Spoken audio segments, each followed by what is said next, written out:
গরম। কি সোহেল, কোক দেবো নাকি একটা?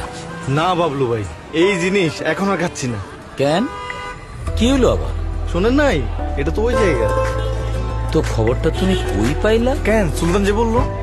কি সুলতান সুলেমান, তুমি নাকি কইছো ও কই জায়গার? হ, বাসার তো আমার তাই দেখাইলো। সোহেল বলে সুলতান, সুলতান বলে বাসার, আর বাসার বলে আকাশে দেখছিলাম। ভাই, আকাশ কুসুম পেজ থেকে তো শেয়ার দিছিল। আরে মিয়ারা, কোক মোটেও ওই জায়গার না। 138 বছর ধরে 190টা দেশে লোকে কোক খায়। তুরস্কে খায়, স্পেনে খায়, দুবাইতে খায়, আর ফিলিস্তিনে তো কোকের ফ্যাক্টরি আছে। এই বাচ্চু, কোক দে। কোকে একটা ঢোক দেন, তারপর একটা সার্চ দেন। গত 62 বছর ধরে আমাদের আবেগে স্মৃতিতে মিশে আছে কোক। এই তো আমাদের কোক।